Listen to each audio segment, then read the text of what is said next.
This is Radio Health Journal. I'm Reed Pence. This week, why nearly a quarter of Americans have medical bills they can never hope to pay. It's stacked against people who are overwhelmed by circumstances. When someone gets a bill, they freeze. They're overwhelmed. They don't know what to do with it. It becomes something they'll put aside. What to do about your share of $1 trillion in debt when Radio Health Journal returns.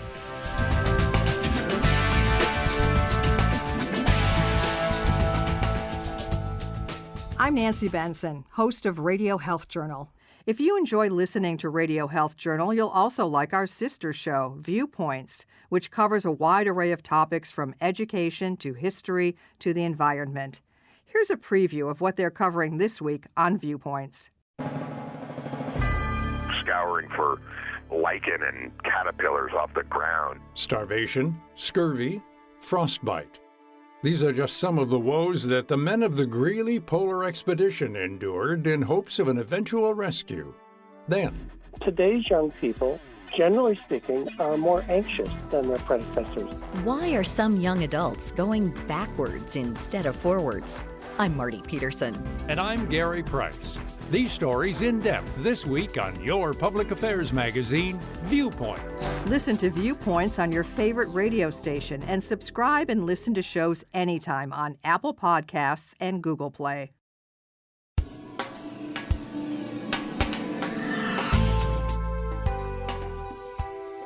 There are any number of gauges showing how well the economy is doing. The stock market has gone way up for people who own stocks. Unemployment is down, but for the average worker, real income is lower than it was 45 years ago. For lots of them, any pay raises the last few years have been completely eaten up and then some by what they have to pay for health insurance. Well, the economy is doing well and we have, virtual full employment.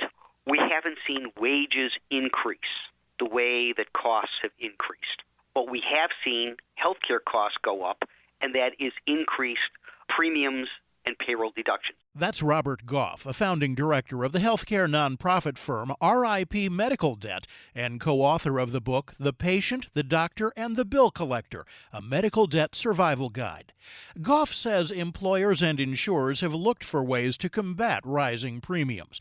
They've done it mostly by making us pay elsewhere, by raising deductibles. They said, gee, if I install a deductible following the national model and the national trend, I can reduce the premium increase. So that the average deductible in this country is approaching $2,000 on an individual. And that can do quite a job on an individual's cash flow and financing. You have basically working middle-class Americans who for the first time are really being exposed to high costs, which are beyond their ability to pay. However, when those costs are in the form of a deductible, you don't see it until you use it. Goff says most people don't realize it's there or anticipate having to pay it. So when they need to, many can't. And the result is frightening. More people owe more medical debt than ever before, with no hope of ever repaying it. Many of us are just one illness or injury away from financial ruin. It is estimated to be $1 trillion in medical debt that's out there and unpayable. We're talking in terms of about 22% of the population. About 44 million people are technically underinsured in the United States right now, which means that they do have health insurance coverage, but the amount that they may have to pay out of pocket before their coverage kicks in is high relative to their income. Sarah Collins is Vice President for Healthcare Coverage and Access at the Commonwealth Fund. We've asked people on our surveys, if you had an unexpected medical bill of $1,000 that you had to pay off in 1 month, would you have the assets, would you have the savings, or would you be able to pay that bill within 1 month? And about a third of people in employer-based plans say no to that question. As you go down the income scale, so people who are earning less, about 50% say no to that question. So it's true that many people do have health insurance, and their insurance pay what their benefit package states when they enroll or when their employer chooses that particular plan, but they still often have significant out-of-pocket cost sharing that they also have to make in the event of a service. That's what gets people in trouble and saddles them with medical bills they can't pay. High deductibles and out-of-network, out-of-pocket maximums that are, in some cases, limitless. When people really get hurt is when they find themselves without coverage because of the network issues or because of exclusions from their plan, and they're just caught off guard. So an individual could find themselves treated by a in-network physician, let's say, but referred to another physician, not thinking about it very much. That other physician may be out of network, and then therefore there was no insurance. Or they may go to a hospital, which is in-network, and find that the physician in that hospital who's treating them isn't covered as well, and the insurance policy may have limits on what kind of coverage would be available. These are called surprise medical bills. So you might have surgery in a hospital that's actually in your network and find out that the anesthesiologist was not covered in your plan, or you had an emergency room visit and you got stuck with a really high bill because the emergency room physicians were not in your network.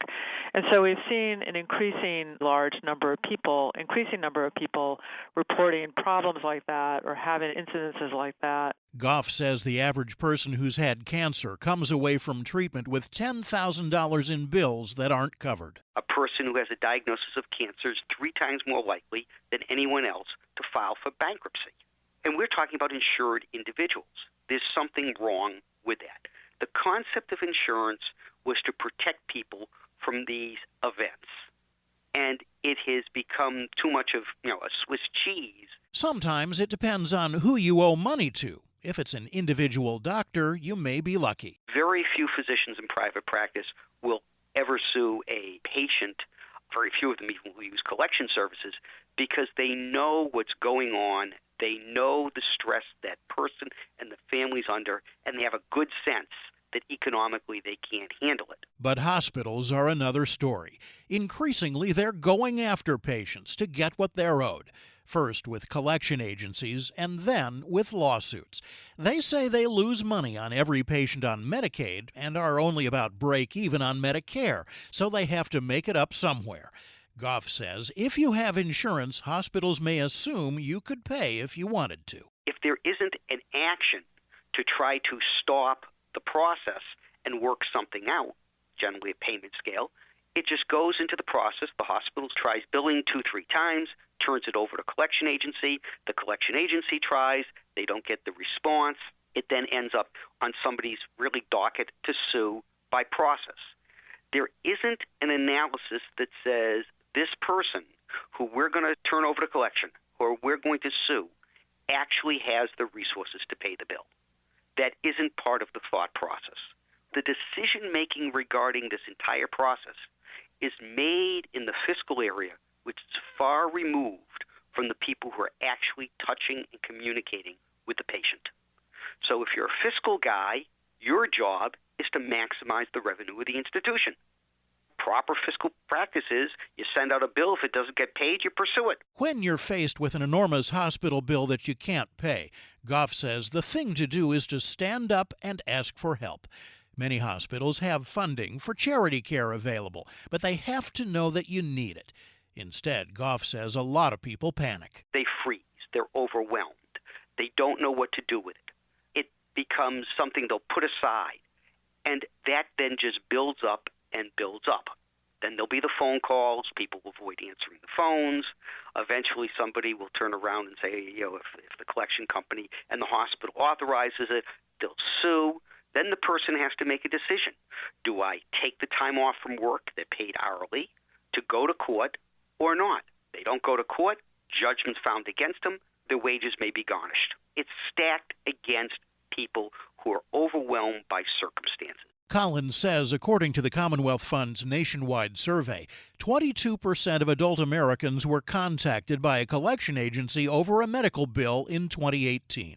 People go to extraordinary lengths to clear the debt, and it can affect every other part of their lives. About 43% of people said that they'd used up all their savings in order to pay their bill. 43% received a lower credit rating. 32% said they'd taken on credit card debt in order to pay off their bill. 27% said they've been unable to pay for basic necessities like food, heat, or even their rent. 18% had delayed education or career plans, and 11% had taken out a mortgage against their home or taken out a loan. So people are facing extremely stark trade-offs financially when they're faced with such a bill. When people have this medical debt, it ends up on their credit report. And I don't think that the hospital who has authorized the collection company to do such reporting even think about the consequences of that. That means an individual may not be able to rent an apartment because credit reports are being checked. Jobs, 47% of employers, I believe it is, are checking credit reports. Never mind mortgages. So you've now done what to that family in the process? So you're taking an individual and their family that's stressed over the medical condition, where they're trying to restore the health of a family member, save the life of a family member, and we're saying we're now going to make it worse because now we're going to put financial stress on top of it. Faced with an unpayable medical bill, Goff says people are also likely to do whatever they can to avoid another one, even if they shouldn't. This means that they may skip doctor's appointments, skip treatments, not fill prescriptions, do things that endanger their health. That's not wise, but they don't want to burden their family. There are stories of people that delay their chemotherapy and cancer care. They also wipe out their entire savings. They don't go on vacation. They borrow money from their families to try to do something. People who earnestly want to take responsibility for their bills try to do what they can, even to their own detriment and the detriment of the welfare of their family. Collins says the hospital industry seems to think that all of this is an insurance issue and it's theirs to fix. But she says it's really a collective problem, and the high prices hospitals charge are one of the main sources. She says going after those debts so aggressively isn't fair, but if you've been hounded over a medical debt for a while, when you pay it off, your check may not go to the doctor or hospital who billed you in the first place. Your money may go into the pocket of a collector who's bought your debt. Hospitals, not all of them, many hospitals, sell their debt. They actually take that pile of claims that they couldn't collect on, and they sell it. They sell it for pennies on the dollar. The guy who buys it takes that and resells it to collection companies who now have the right not to go after the pennies that it's been bought for, but go after the full dollar value. If the people who then work and try to collect it are unsuccessful, they sell it again, and they sell it again, and they sell it again, which is sometimes referred to as zombie debt. Because of it, it just never dies. However, zombie debt can be killed when Goff's firm buys it. The nonprofit RIP Medical Debt uses the donations they receive to acquire anonymous portfolios of debt, which they then forgive. Goff says for about $15,000, they can buy about $1 million of debt and mark it paid. Since 2014, they've forgiven slightly more than $1 billion in debt and cleared more than 450,000 accounts. But Goff says it'd be better if none of that debt was racked up in the first place. He has some hints. People need to understand their health benefits before they use them and understand the limitations so that they can avoid, whenever possible, being put in a position of not having coverage. That, to me, is critically important. So that if a physician is recommending that they see another physician, make sure the other physician is also part of the network. Also, people need to speak up and tell their physician that they want to try to keep the costs of their care under control. Most physicians will try to work with a patient. Obviously, avoid hospital emergency rooms unless they are necessary for life and limb. If you have bills, never use your credit card to pay them because it turns your medical debt into a credit card debt that's accumulating 22, 24, 28% interest. If you can't pay a bill, talk to the provider early. In short, Goff says, look out for yourself and ask for what you want. For example, he says about 15% of the uncollectible debt his firm acquires would likely have qualified as charity care if the patient had simply asked. You can find out more about Goffs' firm at ripmedicaldebt.com. You can find out more about all of our guests on our website, radiohealthjournal.org. I'm Reed Pence. 2019 was a year of important discoveries about Alzheimer's disease and other dementias. Making news this year, researchers learned that Alzheimer's risk genes are different in men and women. This could help explain why 2/3 of people living with Alzheimer's are women. Other studies in 2019 found that vision and hearing loss may increase dementia risk, especially when both sensory impairments are present. There are also new discoveries about lifestyle, according to Dr. Keith Fargo, Director of Scientific Programs and Outreach at the Alzheimer's Association. A healthy diet and regular exercise are good for your overall physical health, but researchers have also found that they can reduce your risk for cognitive decline and dementia. These healthy habits, along with things like cognitive stimulation, may even help people who are at high risk due to their genes. Researchers say a simple blood test to detect Alzheimer's earlier is on the horizon. And 2 recent announcements have increased hope for new Alzheimer's drug treatments. To learn more about Alzheimer's research and how you can participate, visit alz.org. Of the 358 million people who live with asthma worldwide, it is estimated that 10% have severe asthma. People with severe asthma struggle to control their symptoms, like chest tightness or difficulty breathing, despite treatment. Some severe asthma cases may be caused by increased levels of a white blood cell called an eosinophil, which can be determined by a simple blood test. Many may not realize their asthma is considered severe and continue to live with symptoms. Tanya Winders is the President and Chief Executive Officer of the Allergy and Asthma Network. So many of us take the simple act of breathing for granted. As an advocate and mother of children with asthma, I have seen how the condition disrupts everyday life. Many with severe asthma live in fear of being unable to breathe or their next attack, which can be terrifying and fatal. Each attack puts patients at greater risk of another. If you're not able to control your asthma, speak with a doctor to learn about treatment options. For more information about severe asthma, visit allergyasthmanetwork.org. This spot has been sponsored by GSK. What are you going to do with your old car? You can try selling it, you could junk it, or you can donate it to Heritage for the Blind. Your car will be towed away for free and your donation is tax deductible. Just call 1-800-835-1478. Heritage for the Blind accepts cars, vans, trucks, and boats. It doesn't matter if your vehicle runs or not. It will be towed away for free, and you'll be supporting those that need help. Heritage for the Blind is a nonprofit organization that helps the visually impaired live fuller lives. Call right now to donate your car, and as a special thank you, you'll receive a free 3-day vacation voucher to over 50 locations. Call Heritage for the Blind right now. Call 1-800-835-1478. Donating is easy, and your vehicle is towed away for free. Plus, you'll get a free vacation voucher for donating.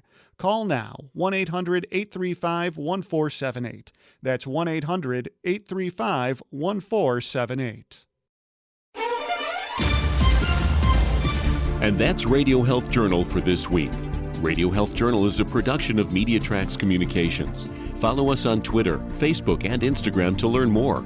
And check Apple Podcasts, Google Play, and Spotify for a library of past programs. Plus, you'll always find previous segments and information about our guests at radiohealthjournal.org. Join us again next week for another edition of Radio Health Journal. Coming up next week on Radio Health Journal. The problems in ADHD arise from being desynchronized based on a late sleep pattern that's prevalent in about 80%. Could ADHD be a result of disturbed sleep and circadian rhythms? Then, if you're sick with the flu tomorrow, will you go to work anyway? It depends on your boss. These workers see their managers coming in to work sick, so they feel obligated that, hey, if my manager comes to work sick, I can come to work sick. All that and more on Radio Health Journal.